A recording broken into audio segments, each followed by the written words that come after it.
Jungkook টেকে নিয়ে পার্কের এক পাশে কফি শপে আসলো। কফি শপের সামনে ছাতা টাঙিয়ে তার নিচে চেয়ার টেবিল রাখা হয়েছে। টেক একটা ছাতার নিচে এনে চেয়ার দেখিয়ে বলল, এখানে বসুন। তে চুপচাপ বসে পড়লো। জাঙ্কুক কফি শপের ভেতরে চলে গেল। তে দাঁত দিয়ে ওড়না কামড়ে ধরলো। লজ্জায় তার মরে যাওয়ার জোগাড়। কেন করতে গেল এমন? বাসা থেকে যে এত প্রতিজ্ঞা করে আসলো, তার কি হলো? তে এক হাত কপালে দিয়ে বসে রইল। এই বয়সে এসে এমন কাণ্ড কি মানা যায়? কি চলছিল ওর মনে তখন যে দোলনায় দাঁড়িয়ে গেল? জাঙ্কুক কি ভাবছে তাকে নিয়ে? নিশ্চয়ই তাকে লাজ লজ্জাহীন ভাবছে। তে নিজের দুই গালে দুটো চট দিল। টেবিলের উপর দুই হাত রেখে সেখানে মুখ গুজে দিল। চোখে ভাসলো একটু আগে করা তার ঘটনা। এই মুখ আর জাঙ্কুককে দেখাতে পারবে না সে। জাঙ্কুক কফি শপের ভেতর থেকে একটা পানির বোতল আর টিস্যুর প্যাকেট নিয়ে এলো। তেকে এভাবে টেবিলে মাথা রেখে বসে থাকতে দেখে ডাকলো, তে। তে মাথা তুলে তাকালো। জাঙ্কুকের চোখে চোখ পড়তেই দ্রুত সরিয়ে নিল। জাঙ্কুক পানির বোতলের ক্যাপটা খুলতে খুলতে বলল, বাম পায়ের জুতোটা খুলুন। কেন? আগে খুলুন। জাঙ্কুকের কথায় তে আর বিরক্তি করলো না। সে তার বাম পায়ের জুতোটা খুললো। জুতোটা খুলে তার চোখে পড়লো বুড়ো আঙ্গুলের দিকে। অনেকটা চামড়া ছিঁড়ে গেছে, কিছুটা রক্ত বের হয়েছে। এত কিছুর মাঝে সে টের পায়নি। জাঙ্কুক দাঁড়িয়ে থেকে তের বাম পায়ের বুড়ো আঙ্গুলে পানি ঢেলে দিল।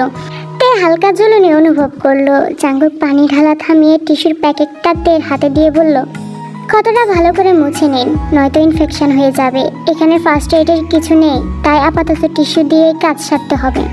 তে বিনা বাকি টিস্যু দিয়ে ক্ষতটা মুছলো। জাঙ্কুক আরেকবার পানি ঢেলে দিল, আবার মুছুন।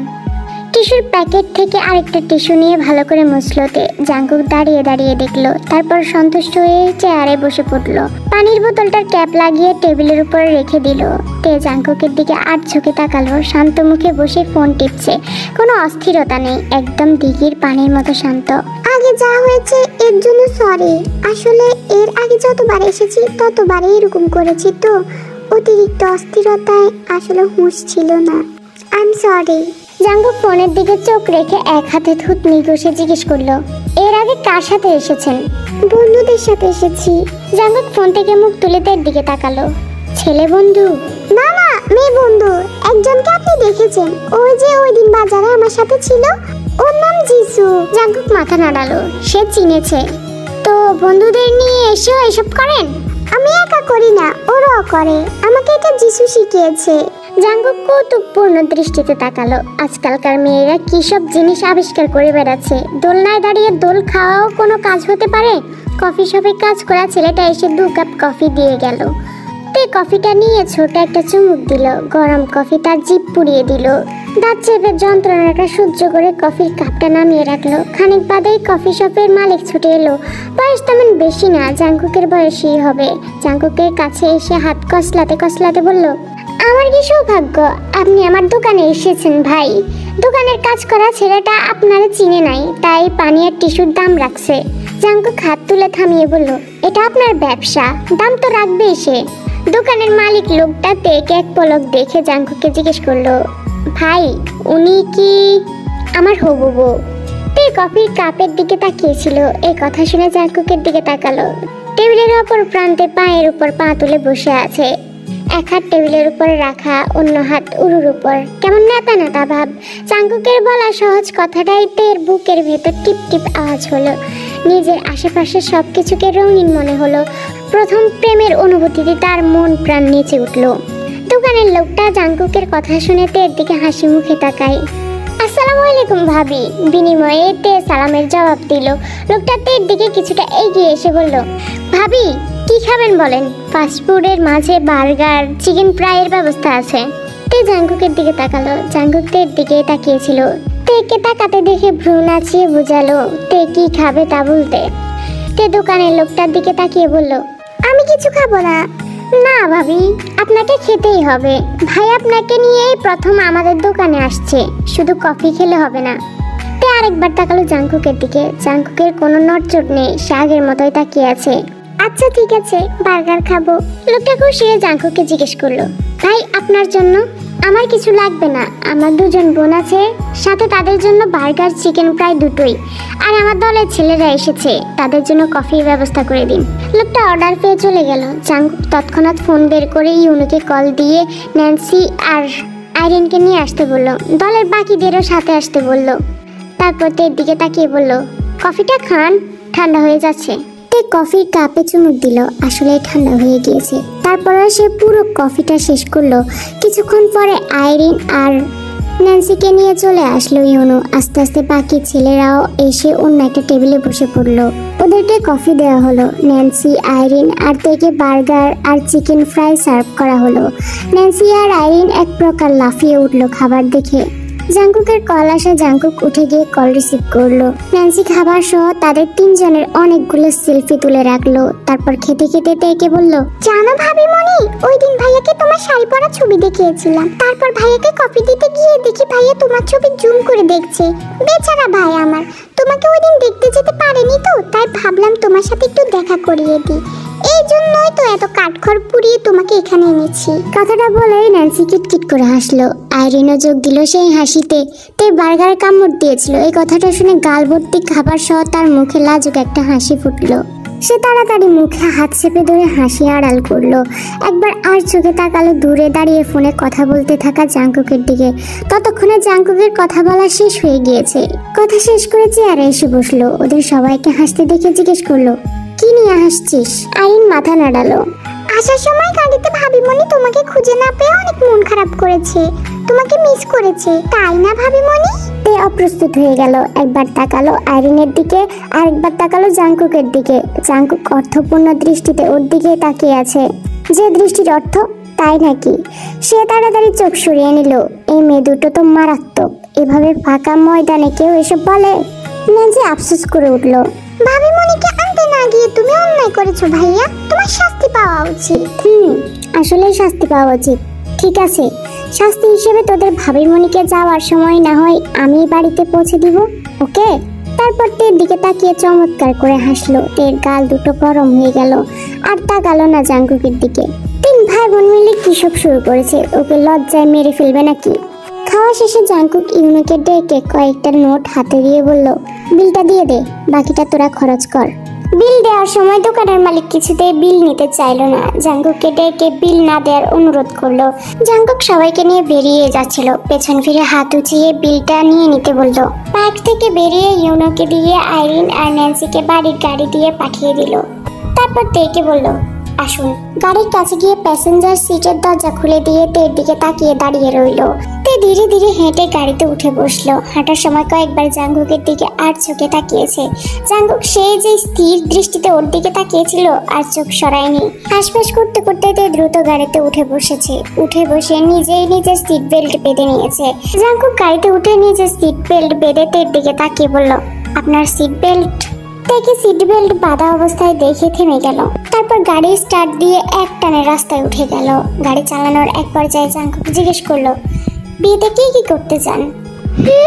অনেক মেয়েদের বিয়ে নিয়ে অনেক ইচ্ছা থাকে, শখ থাকে। আমার বড় বোনের ছিল, তার ইচ্ছা পূরণ করতে গিয়ে আমার বোন জামাইয়ের ঘাম ছুটে গিয়েছিল। আপনার আছে এমন কোনো ইচ্ছে? তাই কিছুক্ষণ চুপ করে থাকলো। তার এত তাড়াতাড়ি বিয়ে হয়ে যাবে এটাই সে কোনোদিন আশা করেনি। তাই বিয়ে নিয়ে কোনো কল্পনা সে তেমন একটা করেনি। কিন্তু ওর খুব ইচ্ছে পালকি চড়ে শ্বশুর বাড়ি যাবে। তাই কি বলবে না বলবে এটা নিয়ে দোনামোনা করে শেষে বলার জন্য উদ্যত হলো, আমার আসলে। কর্কশ শব্দে জাংকুকের ফোনটা বেজে উঠাইতে আর বলতে পারলো না। জাংকুক এক হাত দিয়ে গাড়ি চালাতে চালাতে ফোনটা কানে ধরলো। কথা না বলে জাস্ট শুনলো। তারপর শেষে গিয়ে বলল, ওদের আটকে রাখ, আমি আসছি। ফোন কেটে দিয়ে আচমকায় গাড়ির গতি বাড়িয়ে দিল। 20 মিনিটের রাস্তা 10 মিনিটে চলে এলো। তেদের বাড়ির গেটের সামনে গাড়ি থামালো। তে দরজা খুলে নামতে উদ্যত হলো। শুনুন। তে জাংকুকের দিকে ফিরে তাকালো। জাংকুক সরাসরি তের চোখের দিকে তাকায়। রাজনীতি করার কারণে আমাকে অনেক সময় নোংরা কাজ করতে হয়। কাদায় না নামলেও কাদার ছিটে এসে আমার গায়ে লাগে।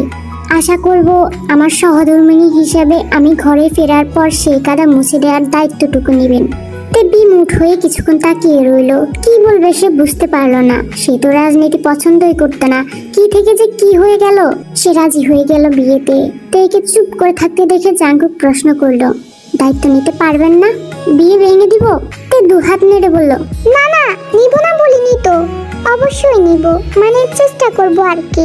ব্যাস ওটুকুতেই হবে, আমার জন্য এটাই এনাফ। এখন তাহলে যাই, কাজ আছে। তে তে মাথা নাড়িয়ে সায় জানায়। দরজা খুলে গাড়ি থেকে নেমে দাঁড়ালো। জাঙ্কুক গাড়ি স্টার্ট দেওয়ার আগে ঝুঁকে গাড়ির জানালা দিয়ে তেকে একবার দেখলো।